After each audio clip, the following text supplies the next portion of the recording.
She, in Now, her dreadful knowledge, was alone. The now rich, she of course is Savitri, huh? yes. Because this is the ordeal I have of foreknowledge, but it's really of the foreknowledge of death. And they miss the THE somehow, and the heart's grief and pain. I have it in my old book. Do you have it in your new book? No, I don't. She in Interesting. her, Yeah, so that's very interesting. So Savitri is in her dreadful knowledge alone. Okay. Now he's going to go back to um, her the again. rich, the rich and happy secrecy that once enshrined her as if in a silver bower, apart in a bright nest of thoughts and dreams, made room for tragic hours of solitude and lonely grief that none could share or know. A body seeing the end too soon of joy and the fragile happiness of its mortal love. Well, I think we've all been through that, or some of us anyway, Yes. been through this. You know, Sri Aurobindo says that this human love, is so far from the divine love. And yet here he's speaking about mortal love of Savitri. He's giving us the whole spectrum of this, which is so magnificent because she at one time had this rich and happy secrecy, Mm. and that enshrined her as if in a silver bower. I know what a bower is. It's kind of abode, or we would call it an arbor in America, Mm. where you have roses over it, or usually roses over apart in a bright nest of thoughts and dreams.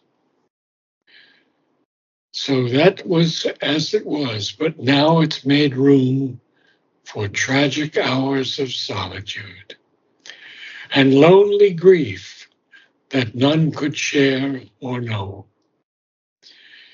Well, I have had that lonely grief for many, many years with the passing of my beloved Mary Helen. And yeah, it's a human grief, but Sri Aurobindo is speaking of to us here humanly, Mm. not speaking of those transcendent realms of joy and perfection and beauty and divinity and lonely grief that none could share or know. No one could share. No one can share anyone else's grief. I don't think anyone can do that. A body seeing the end too soon of joy and the fragile happiness of its mortal love. Her quiet visage, still and sweet and calm, her graceful daily acts were now a mask. In vain she looked upon her depths to find a ground of stillness and the spirit's peace. Isn't that marvelous? Oh, this visage refers to usually the face, her quiet visage, still, very still, and sweet and calm. But her graceful daily acts were now a mask. And then he has a semicolon because he wants us to know that in vain she looked upon her depths to find a ground of stillness and the spirit's peace. She is not the Savitri we know as yet. She is the young girl who has found her answering soul, has come to her parents' palace, announced that this was the only one for her, and now we have to see what else is happening. Still veiled. Still veiled from her was the silent being within, who sees life's drama pass with unmoved eyes. Who sees life's drama pass with unmoved eyes. Who sees life's drama pass with unmoved eyes. Good. Supports the sorrow of the mind and heart, and bears in human breasts the world and fate. Yes, this is very important. But this silent being, and he capitalizes being, is still veiled from her. It's within her, but it's veiled from her. And Sri Aurobindo says pure being is the affirmation by the unknowable of itself as the free base of all cosmic existence. She is not there yet. The eternal divine is the being. The universe in time and all that is apparent in it is a becoming. Now that's from the letter on yoga. So the eternal divine is the being, but the universe in time, not timeless, in time, and all that is apparent in it is a becoming. And that's why we have the word evolution, because we are all evolving and we're all experiencing so many dramas, at times much pain. So this silent being within sees this drama of life pass with unmoved eyes, even supports the sorrow of the mind and heart, and also bears in human breasts the world and fate. Well, if Sri Aurobindo says that we are all the same, we are all God within, then we are bearing the world and fate within ourselves. Sometimes we think it's our small lives, but it's not. It's the whole world and fate.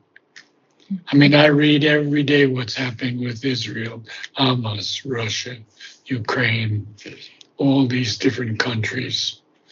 They're all in us at the same time. Okay, let's carry on. A glimpse of flashes came, the presence was hid. Yeah, I would say that a glimpse or flashes. You missed, I almost heard of flashes. A glimpse or flashes came, the presence was hid. So it's still hiding from Savitri. She gets a glimpse of it or a flash once in a while, but it's not there.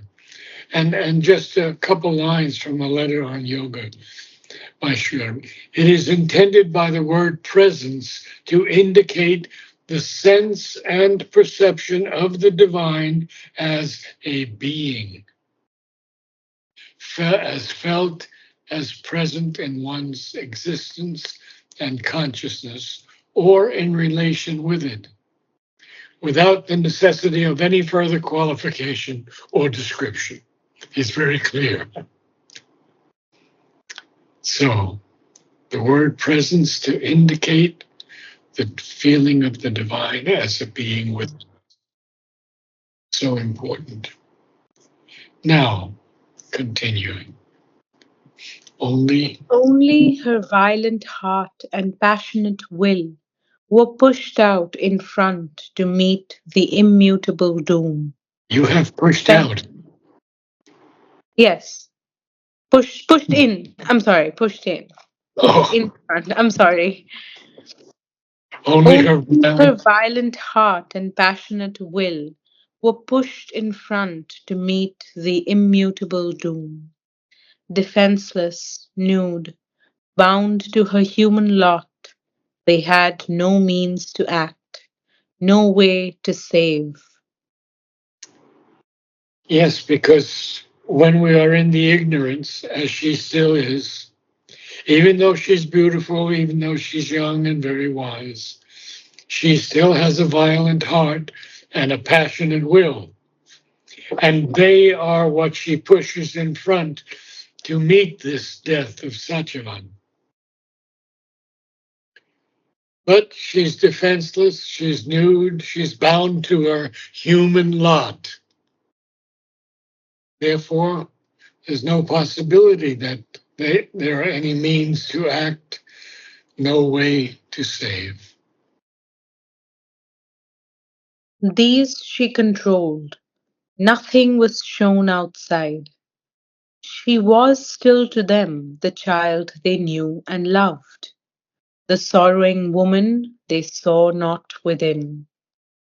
Yeah, I would phrase it a little bit differently. Instead of accenting was, she was still to them the child they knew and loved. So, She was still to them the child they knew and loved. much better, don't you think? Yes, Okay. So, to them, who's to them? Well, her parents. obviously it's Satyavan's parents Okay. because she's there in the forest with him. Yes. The sorrowing woman they saw not within. And he's going to go on and tell us how she would serve everyone and do things that no one else, that she didn't want anyone else to do. So she's keeping everything within. And we've done that ourselves. When pain is too great, sometimes you just hold it in. You don't show it to others. No change. No change was in her beautiful motions seen.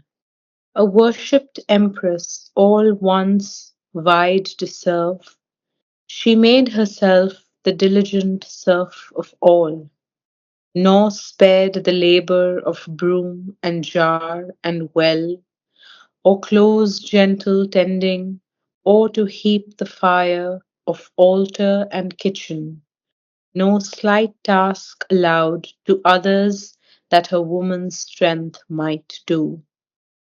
Well, that's what I just told you. Okay.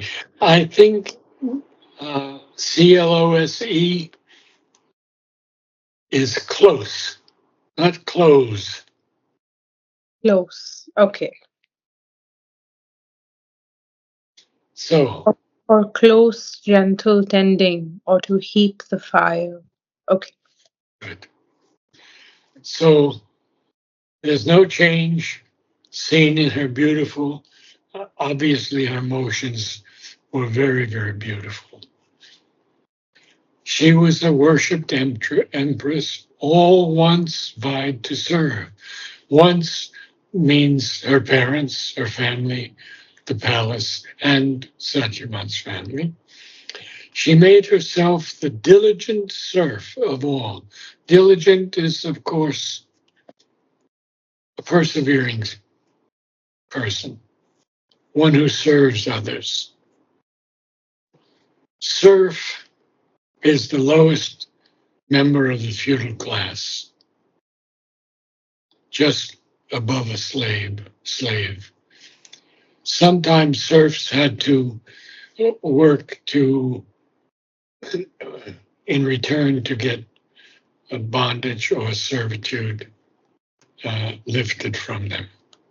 So you can see when he makes the statement, she made herself the diligent serf of law. Wow. Nor spared the labor of broom and jar and well. Okay, we all know that. In all her acts, In all her acts, a strange divinity shone. Into a simplest movement she could bring a oneness with earth's glowing robe of light, a lifting up of common acts by love. yeah, I would phrase the second line into a simplest movement she could bring. You said into a simplest. but Okay. it's into a simplest movement she could bring. Into a simplest movement she could bring a oneness with earth's glowing robe of light, a lifting up of common acts by love. That's my aspiration in life. I won't say anymore. Or All 71. love, all love was hers, and its one heavenly chord bound all to all with her as a golden tie. As As golden. golden tie. I'll read that again. All love was hers, and its one heavenly chord bound all to all with her as golden tie. Can you make me feel it a little bit deeper? Because this is often quoted in the ashram. Yes. Because that all love, hyphenated by the way, all love. So it's not all love, but it's all love. All love was hers. And that one heavenly cord still bounds all of us with her. And that's the heavenly cord is a golden tie. All love was hers, and its one heavenly chord bound all to all with her as golden tie. But when her grief to the surface pressed too close, these things, once gracious adjuncts of her joy, seemed meaningless to her, a gleaming shell, or were round, mechanical, and void, her body's actions shared not by her will. So you see, it's getting closer and closer to the time when he's going to die. And so when her grief comes too close to the surface, it's even pressing too close to the surface. These things, these wonderful things, that the family, her parents, the experiences of her life, her travel to find Satchivan, they were once gracious adjuncts, connections, functions of her joy. They seemed meaningless to her, a gleaming shell, or a round, mechanical and void. Her body's actions shared not by her will. Always behind the strange divided life, her spirit, like a sea of living fire, possessed her lover and to his body clung. One locked embrace to guard its threatened mate. Yeah, your enunciation is good, No, and but I'm not that quite. I'm not that getting gives the inflections that make this so powerful. 4 lines.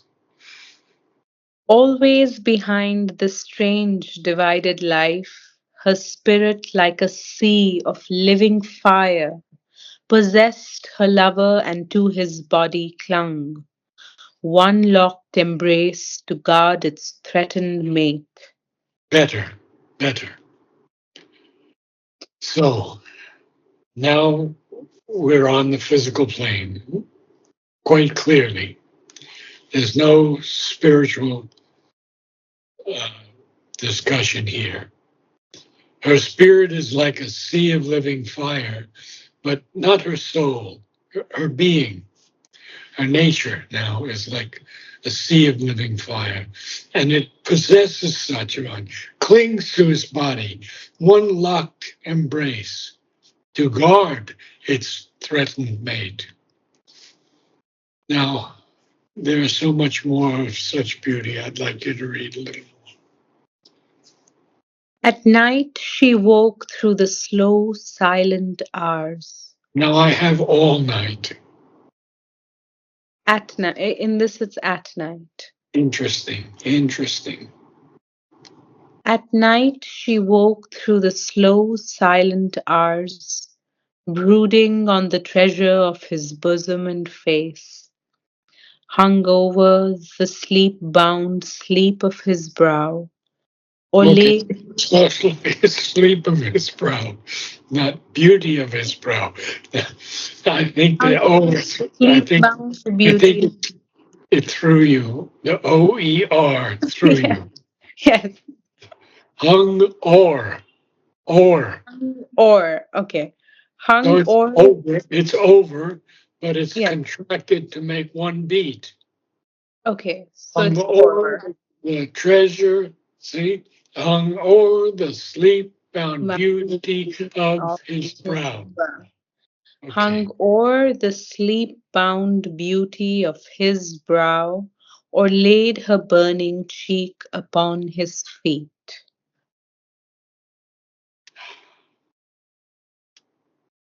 Waking at morn, her lips endlessly clung to his, unwilling ever to separate again, or lose that honeyed drain of lingering joy, unwilling to lose his body from her breast, the warm, inadequate signs that love must use.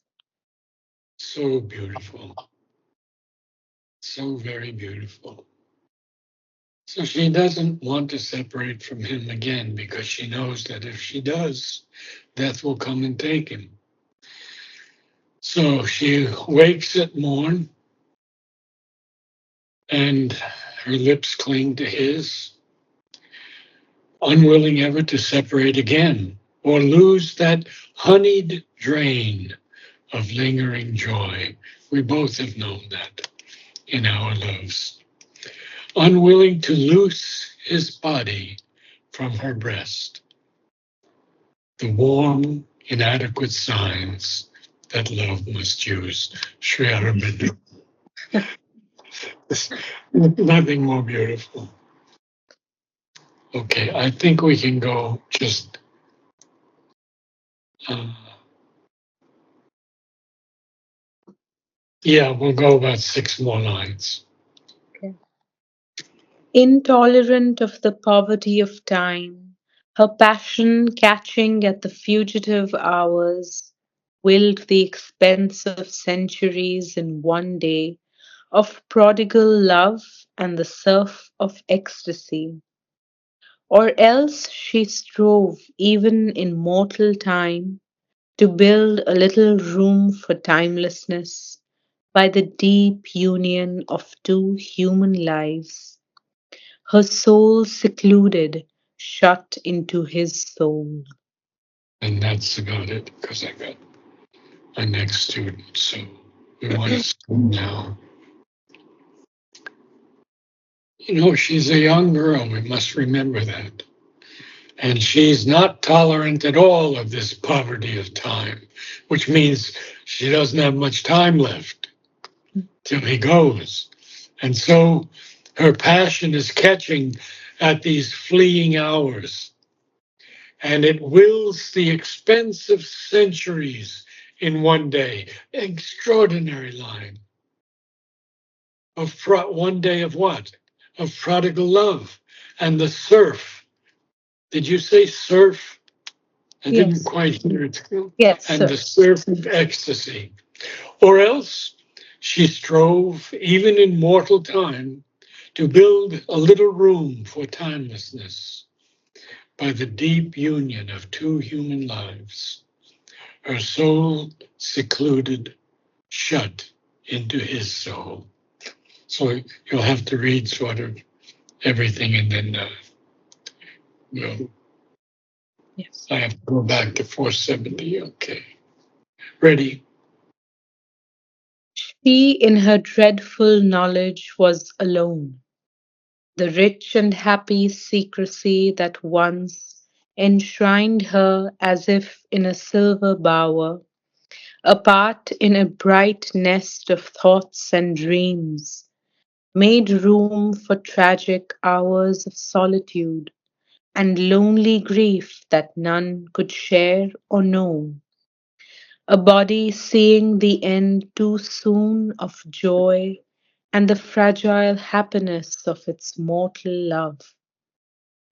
Her quiet visage, still and sweet and calm, her graceful daily acts were now a mask. In vain she looked upon her depths to find a ground of stillness and the spirit's peace. Still veiled from her was the silent being within, who sees life's drama pass with unmoved eyes, supports the sorrow of the mind and heart, and bears in human breasts the world and fate. A glimpse or flashes came, the presence was hid. Only her violent heart and passionate will were pushed in front to meet the immutable doom. Defenseless, nude, bound to her human lot, they had no means to act, no way to save.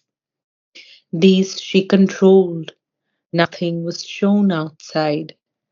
She was still to them the child they knew and loved, the sorrowing woman they saw not within. No change was in her beautiful motions seen, a worshipped empress all once vied to serve. She made herself the diligent serf of all, nor spared the labor of broom and jar and well.